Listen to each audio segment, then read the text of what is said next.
Hello, and welcome to Recent Activity, your new favorite entertainment review podcast that attempts to cover every film, every show, all at once. I am your co host, Andrew Morgan. With me, as always, he's doing this one for T-Boo. It's Shane Beauregard. How are you, sir? I'm doing great, buddy. Doing great. Can't wait to get to work tonight. Do you have a lot of billionaire clients that you've witnessed their death recently? Any of those things going on? No. Can't Human say trafficking in your life? No. Anything else? It seems so routine to Jason Statham. And I know you love him so much, so I figured I had to ask. Yeah, stayed clear of those. Yeah. Well, happy birthday, buddy. I know thank you. it was before your birthday when we were last on the mics, and you had a wonderful long birthday weekend. So, you're full of, I assume, steaks. You Yes, said food, but I know steaks. you enough to, that steaks had to be on the menu. They were on the menu. It Yeah. was delicious. Any other indulgences that are podcast worthy? Oh, just a lot of food. It's blacked out after a while, just stuffing Mexican food and steaks and all kinds of stuff down the gullet. So Sounds I'm paying the delightful, price, man. people. So I'm flying right this week. Yeah, you're playing hurt, but if anyone you're going to play hurt for, it's to cover the life and career of Jason Statham, someone who's very near and dear to you. He had a new movie come out this weekend called Mutiny that a lot of people were calling Die Hard on a Boat. And in fact, if you go on Letterboxd, they have a specialty poster that will pop up where it's basically the Die Hard colors, like it's that black and gray background with the red writing or whatever. And I'm like, all right, y'all have gone too far. However, we will discuss that movie and really kind of just those type of movies that Jason Statham is making lately, where it's the one-man army taking on the world, just him, not like some big ensemble or any of those things. Shane, I also watched Shelter, his other movie, which I believe you did a solo mission Sure did, for previously. So you can find that on our Instagram. I don't know if it's on our YouTube. I'll have to double check. It's on the Instagram, I believe. I don't think it's on YouTube. Yeah, because I think it was before we started doing the YouTube, but maybe it might be worth adding. So I'll give you my feelings on that one too, because it may shock you. It may shock you. Oh, okay. So, but we also want to kind of go through, I think we're going to go through a little of the career stuff. I kind of want to know where you lean in terms of the types of movies he makes, because there's many different versions. I think I gave you kind of category rundowns, and we'll go through those later. But let's start with Mutiny, because this is a movie that it drew me in, man. It said a lot of things. It had a lot of check boxes. It's the director of Plane, which we both enjoyed probably more than we thought. The Gerard Butler movie from a few years ago. You saw Shelter and enjoyed it. I hadn't seen Shelter before I saw Mutiny. I saw it afterwards. I was kind of in a weird place with Statham, coming off of Beekeeper and A Working Man and things of that nature, to where I was like, is this just going to be another human trafficking movie? Is this going to be another just no plot, dumb dialogue? It'll be cool to see him kick some people's ass for an hour and a half and just go about your day. What are we going to get from this? And it's interesting. A lot of the commentary about his movies too, though, are, well, it doesn't matter what they are. And in fact, you'll laugh. I don't know if you saw this. Shea Serrano, who worked for The Ringer for a long time, author, all this stuff, big action movie guy, tweeted out that we shouldn't title Jason Statham movies anymore. It should just be Statham 2, Statham 3, Statham 4. And I was like, that encapsulates him so perfectly. It really does, because that's kind of what he's been doing lately, especially with those David Ayer movies, outside of the Meg, or if he has some larger cast or something, it is just kind of Jason Statham versus the world. Yep. So whether he's taking on a Chinese gang, or whether he's taking on, some fucking, government entity, some shadow thing, whatever, it's all the same. And it's a reason for him to go ape shit on people. draw him out of the shadows or take him off a job or something. And this one is not much different. It's the plot reads, after his billionaire industrialist boss is murdered in front of him, Cole Reed is set to take the fall for the crime, leaving him on the run as he works to uncover an international conspiracy. And I literally, Shane, you know I love to take notes. I wrote 4 things down, and they're not sentences. I wrote down human trafficking, Artemis, blonde woman, vengeance. That's all. And I think that is probably what they just wrote on a sticky note and sent to Jason Statham to make this movie. I think you nailed it. I think you really nailed it. It's the essence of the movie, isn't it? Yeah. Because I didn't think I had to remember a lot of stuff because the plot is absurdly thin. There's only a handful of players here. And even like some of them that are playing, like the billionaire industrialist boss's son, it's kind of a shrug with all of that. I don't know, man. You tell me, because you're the Statham guy. First, give me your state of the Statham up top, where you think he is with these last few movies, because this fits in that parameter, and what you thought about this one. Okay, so I like Jason Statham in this bag. I like him in all his bags. But yeah, it's like you got to save some girl or some people, and like you just said, you get pulled out of whatever career he's in, and he comes out of the shadows, and he just takes on whoever he takes on. I don't care. Rinse and repeat. Make my pants tight. Rinse and repeat. Yes, I'm fine. Statham 5. Yeah. 6, 7, 8. I don't care. Yeah. Now, compared to his previous ones, you mentioned Shelter, and the one before that was A Working Man. Yeah, and Beekeeper. And then Beekeeper. Unlike you, I really enjoyed The Beekeeper. I don't care. I love that. In fact, I just recently rewatched that movie again.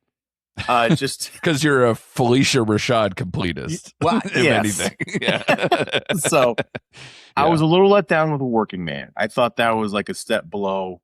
I think that is probably the worst of the 4. Yes. Probably. Yeah. And Shelter took me a little while to warm up to. As I said in my video, like it takes a while to get going because he builds that relationship with the young girl. Which, looking back, I actually do enjoy that. Like this, I do enjoy that movie. I enjoy this one though. I go back and forth. Interesting. Between Mutiny and Shelter. I guess I'll put it here. I think Shelter is head and shoulders better than all the other ones he's had lately. Like of the 4, I think that one's way better. The cast is deeper, has quality actors. I enjoyed the British cast, the shadow government stuff, the chemistry between him and the girl, the whole like him on the island scene is dope as hell. There should come with a label of if an animal is hurt, but I love the dog and all these things. Like I love his little like boat contraption that he had to like get out there faster. Like that was dope as hell. All the nets and everything. It was like he home alone his house, and it was like, but like on a huge level. I thought I really enjoyed that. Like it doesn't end strong, but man, for like the first hour, I was like, this is the closest Jason Statham is going to get to being Jason Bourne, and I was into it. Yeah. Like I said, it took me a while to warm up to it. And the more I reflect on it, it is a good, like a really solid movie. It just, his movies just don't do anything. These type of movies just don't do anything in the box office. They just don't. I think Mutiny made $7.5 million. I don't think they cost a lot. It's literally they're paying for him. Right, and not only are they paying for him, he has his own production company that's been making the last few. It's called Punch Palace, I believe. Punch Palace Productions or something. And he's been making, I think, all of his movies since 2022. So like these last 3 or 4, right, I think have all been his production company involved. But yeah, I mean, I tend to agree with you. But so you like this one better than Shelter or even the other one? Like, because I'll give you, I think this is at the same level as probably those other ones besides Shelter to varying degrees. I think this one is just less annoying than A Working Man and some extremities of The Beekeeper. So if you put this like number 2 of the 4, I wouldn't be You know, sad about it. when my initial gut reaction when I came out of the movie, again, my pants are still tight, so like I didn't have a lot of oxygen going to my brain. Yes, So correct. I was just like, oh, this movie's great. Like I loved it. I just loved it. It's what I needed that day. I needed that fix. But reflecting on the actual story, like you said, of Shelter and just where it was shot, location wise, where he was, I would put that number 1. I do think this is head and shoulders above a working man. That movie didn't work for That me movie's just not good on many levels. Yeah. This movie at least was for me really enjoyable. Like you said, barely a plot, don't care. Get him on the boat, let him like put fish hooks through people. Yeah, but so can I just counter slightly to be was there enough action for you?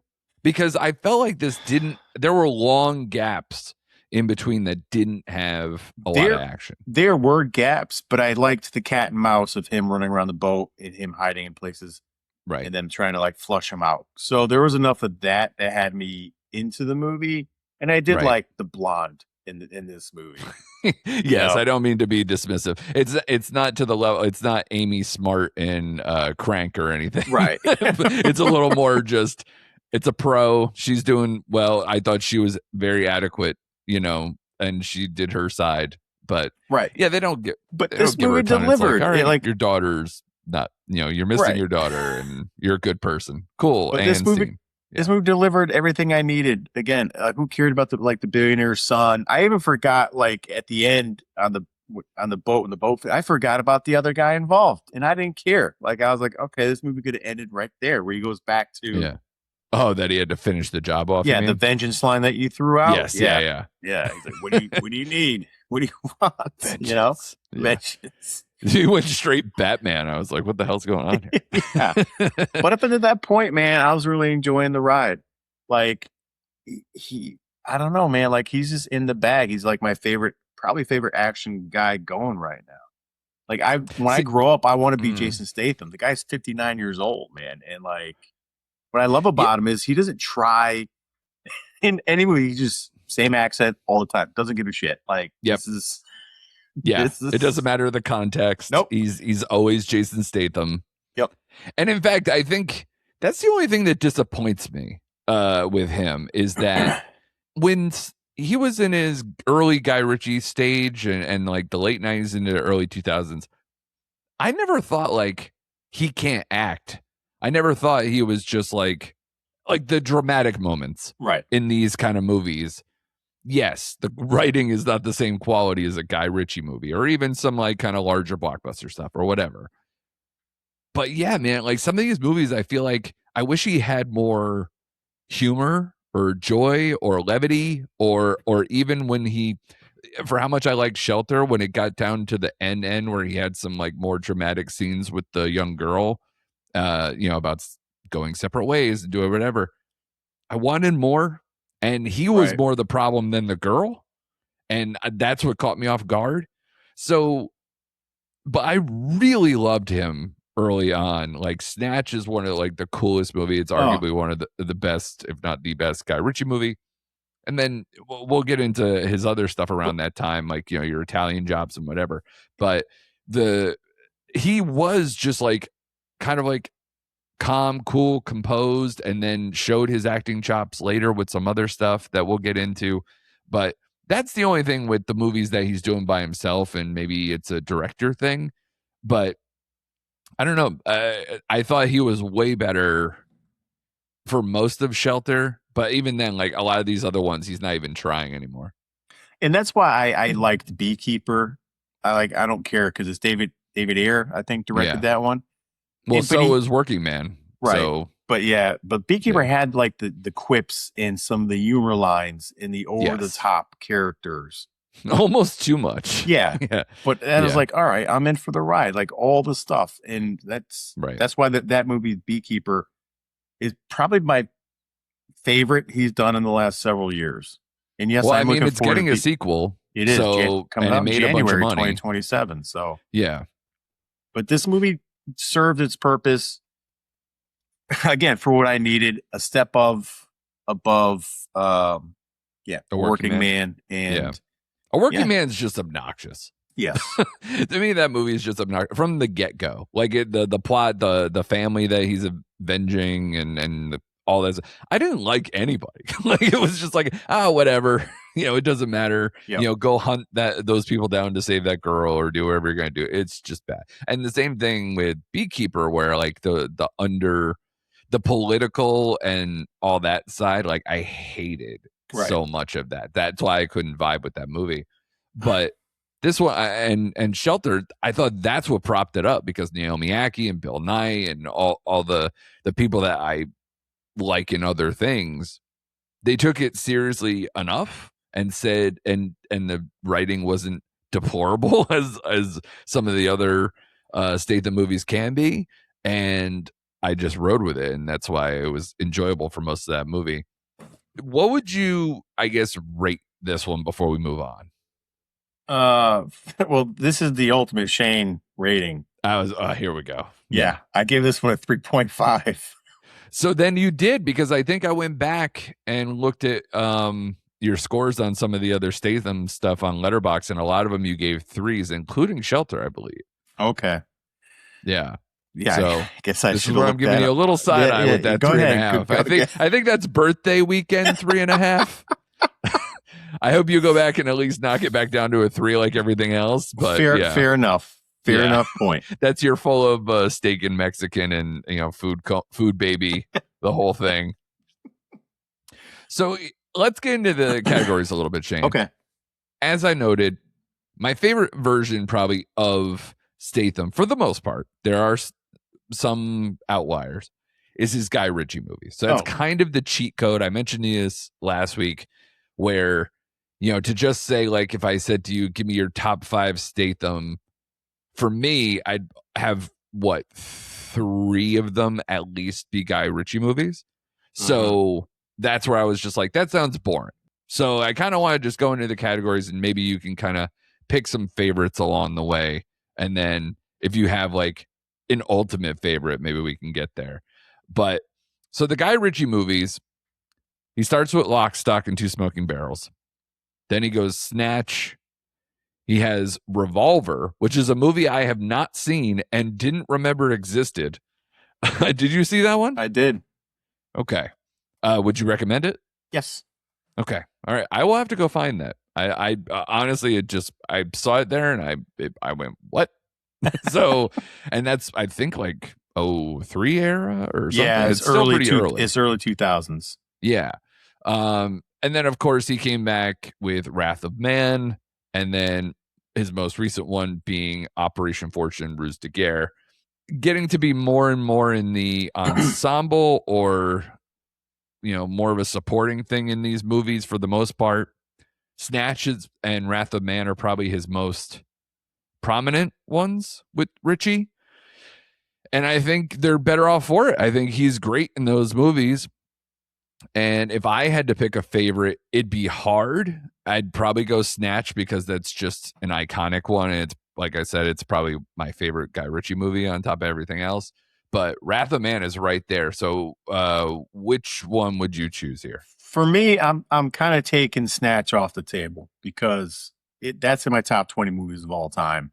Oh, wow. Okay. Yeah. And the ensemble cast is really big in that movie. And yes, Statham is awesome in that movie. But for me, it's Wrath of Man. Like, I didn't see that movie coming.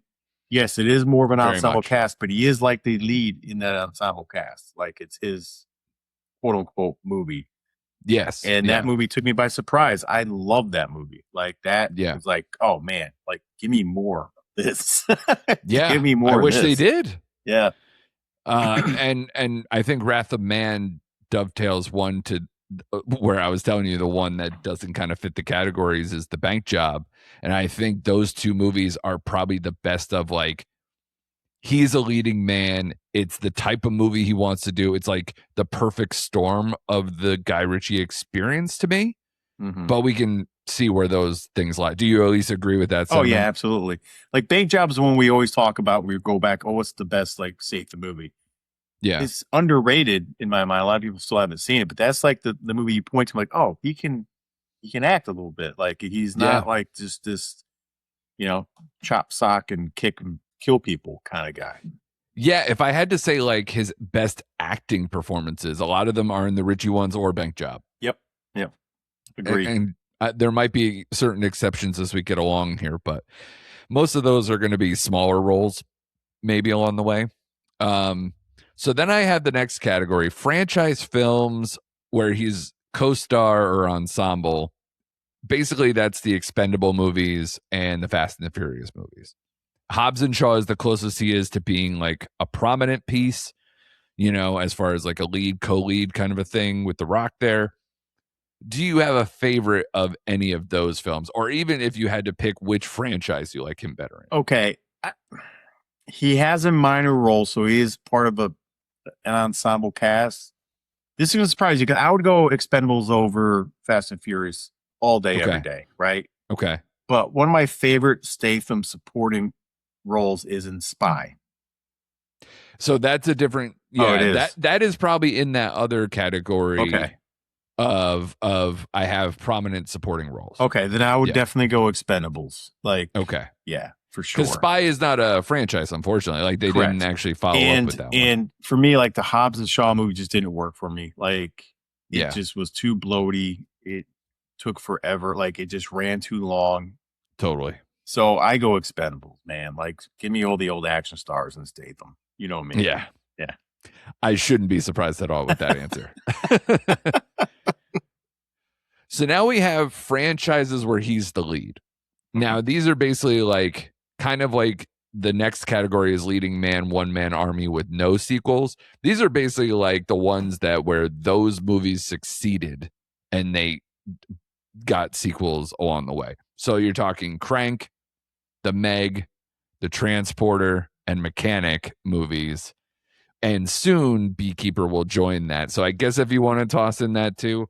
So do you have over the weekend, because I wanted to join the Statham party, not only did I watch Mutiny and Shelter, but I also watched Crank and Crank High Voltage, which I guess first question, is Crank the horniest, most deplorable, debased kind of series in recent memory? Yes. Yes, it is so horny. Like the amount of like people watching Jason Statham have sex while he constantly just gets complimented on how big his dong is, like is insane. I'm like, did he write these movies when he was 13 and then they just greenlit them after he had success?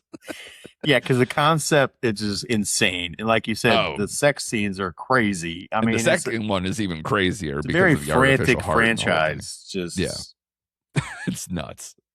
But so, if you had to pick, though, so Crank, The Meg, Transporter, or Mechanic. Well, my heart wants to go with The Meg, but I'm not going to go there. For me, it's a Transporter series. Okay, like Transporter 1 is a really solid movie. And then the second one's, not bad. So I go Transporter series over the other ones. I wonder now, because if you saw the trailer for, I think it's Idiots, that comes out this week or whatever, they even reference like, oh, so you're like the Transporter when like they're taking that kid to the mental hospital or prison or whatever it is, or one to the other. So I'm like, maybe I'll make that a double feature. Maybe I'll check out Idiots and then watch the Transporter as like, this is we're trying to take this serious version, the kick-ass version. So we'll see. The next category, like I said, leading man, one man army, no sequel. So that's where we talked about a lot of the ones of recent note. Your Shelter, The Beekeeper, even though that's soon to have a sequel, Safe, A Working Man, Parker, Blitz, and Hummingbird. And there's other movies that are in no category too that maybe if you want to drag them in, but a lot of those he's like paired with some other action star. So these are the ones where it's like just him straight on, barely a co-star, going nuts. I'm going to go with one that you don't have on the list. And it's one of my, I have a lot of favorites, but this is like a really underrated Statham movie. And that's the movie Redemption. Okay. Came out 2013. Again, he's like just a messed up, like ex-military guy. living on the streets, and he stumbles upon like taking this other guy's identity, and he starts living his life, and then he like Okay. uncovers like a different kind of problem when he does that sort of thing. Right. Again, very under the radar. The original title for that movie was Hummingbird. Don't ask me why. So wait, But so they made a Hummingbird, or did I read Hummingbird was Redemption? Hummingbird, is Redemption. Oh, because they listed as Hummingbird on Letterboxd. Oh, okay, it's Redemption. Interesting. Yeah. Okay. So I like a lot of those movies in that. But I think Parker, I believe that has J-Lo in it. That's a very Yes. entertaining movie. Well worth a watch. But I wanted to shout out, and again, I enjoyed Redemption. But if it wasn't Redemption, it would be Parker, because I thought him and J-Lo were good. I thought J-Lo was good in that movie. Interesting. You don't hear that very often. You don't. Especially these days. So there's been a lot of issues with chemistry and stuff for that, unless it's a romantic comedy. So that's interesting.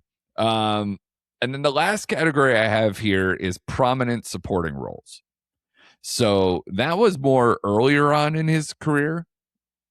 And you have The Italian Job, Collateral, Spy, Ghosts of Mars, and Cellular. I have here. Ghost of Mars. Oh my god! I know that movie's absolute trash. I forgot about it. In the Totally category. forgot he was in Poor that. John Carpenter. Yeah, right. Yeah, he's like third or fourth lead in that movie. Yeah. Oh, it's easy to say The Italian Job, right? It easy. It's the most fun. Yeah, but Yeah. for me, it's Spy, because he was that really to me is like, oh, he could be funny if he wants, and it could be the writing of the movie, but he was so off the wall. Yeah. Insane in that movie. All his scenes were just gold. They just made you laugh out loud. How clumsy of a spy he actually was, and just fucked everything up every time he was in there. Made me laugh. And Spy actually is a good movie. So I'm going Spy. Yeah, it's interesting, right? Because kind of my complaint to you a little bit about his last few movies is that everything is just so serious. And I thought he was so funny and so in his own Statham way. I felt like he almost had his own version of this with Snatch and Lock, Stock and some of those where like he was kind of just a dick version of funny in some of those, and almost like bumbling in some spots and whatever. Like he had his own, I don't know, his own charm to it. Now, when he became an action star, it was like, The Italian Job is fun, and he can do his own version there too. But I think he can be actually funny, and if he wants to mix it with these, I just hate the self-serious version he's in now. I wish he can at least have some other directors in his life. So here's where I want to end this, Shane.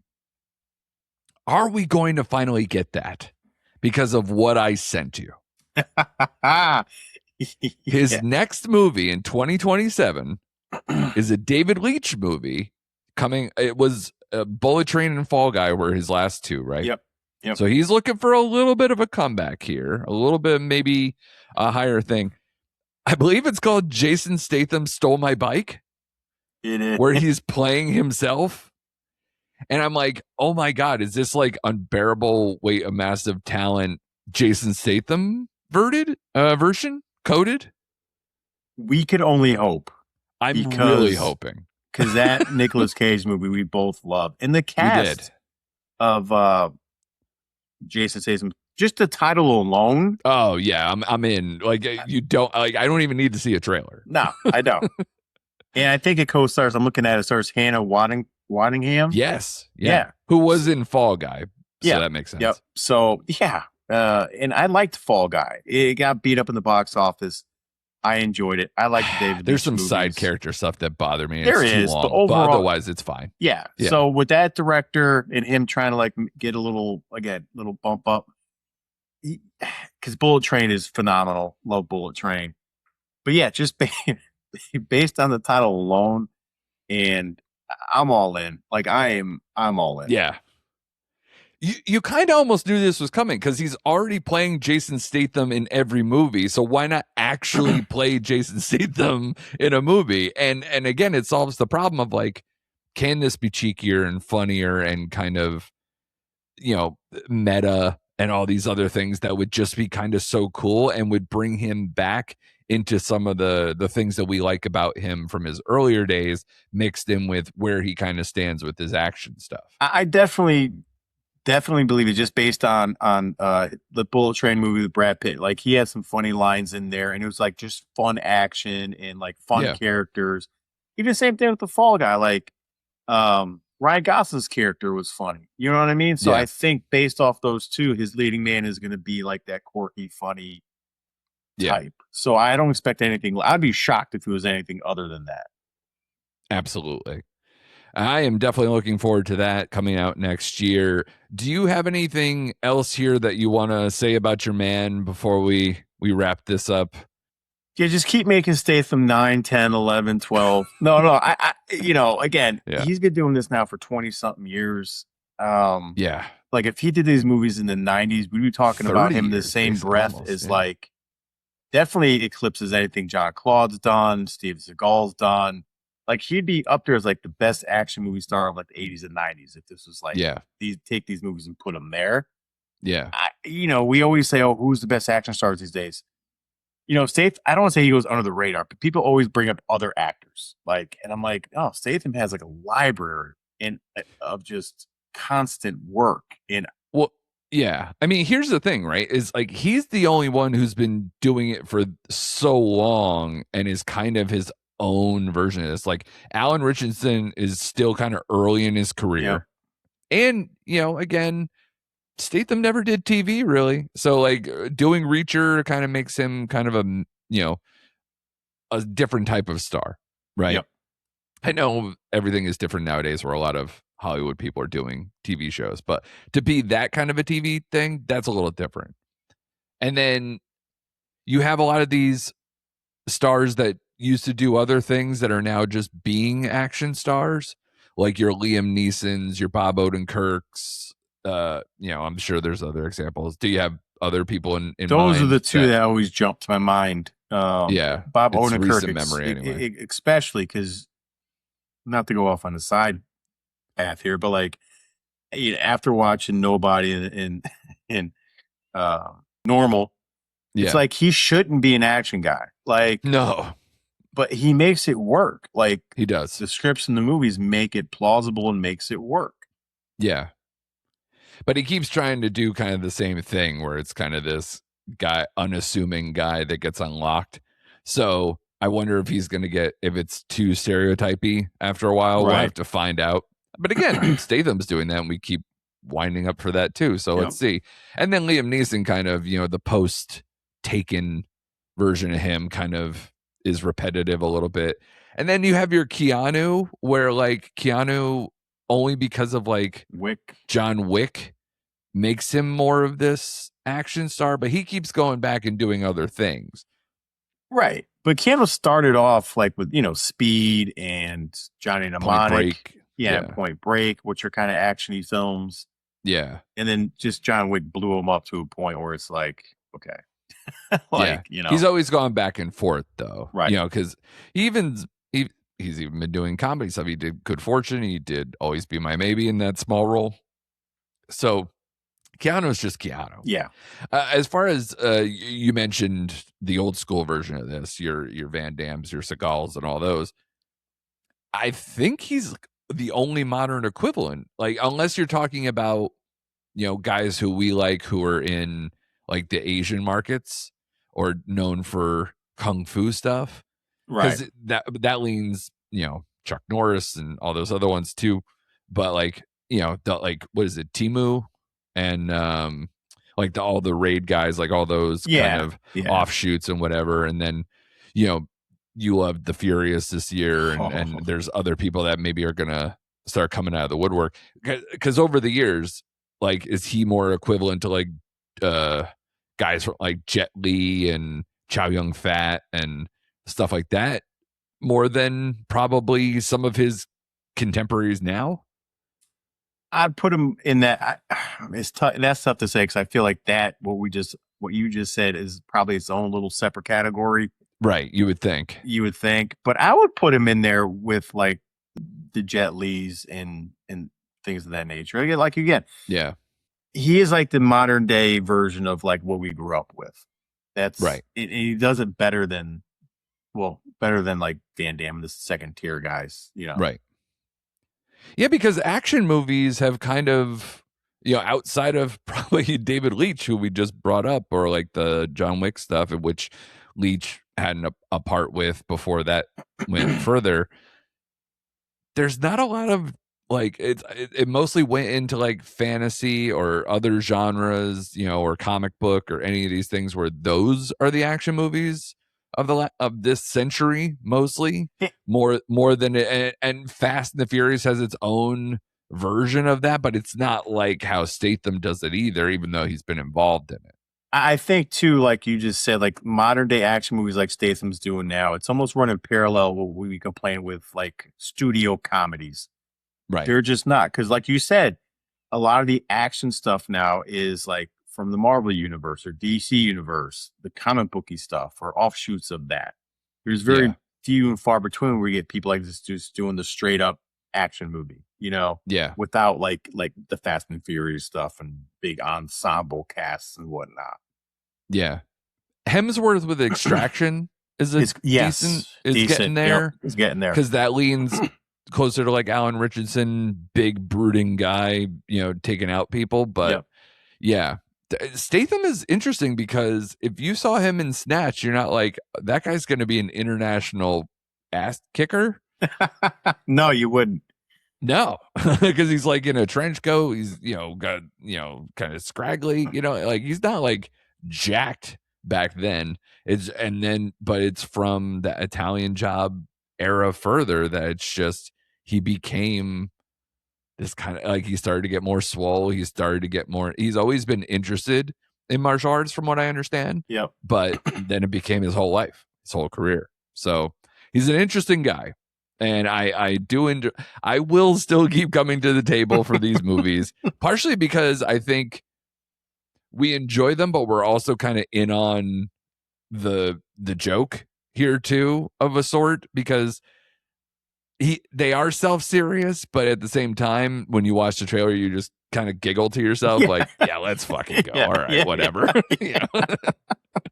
So there is that too. Exactly. And now, like I said, that new David Leitch movie, hopefully we get a little bit of all of it. So I'm definitely looking forward to that next year. So great job, man. I hope this was an extended version of your birthday celebration. What a way to cap it. Yeah, your pants are still tight. They are maybe, you might need the jaws of life or some scissors or something to get them off you after such a weekend. So I hope you enjoyed it. And I hope you guys out there enjoyed this episode. Be sure to subscribe to us wherever you are listening or watching us. If you're on YouTube, if you're on Spotify, Apple, wherever you are. And be sure to check us out on the socials at Recent Act Pod, because who knows? We also have things like Shane doing solo missions on Shelter. If you enjoy the Statham stuff, go check that review out on Instagram. And then, yeah, we'll have more and more content going around all those. So be sure to subscribe, tell a friend, like it, do all the things, and be sure to come back next time for more recent activity.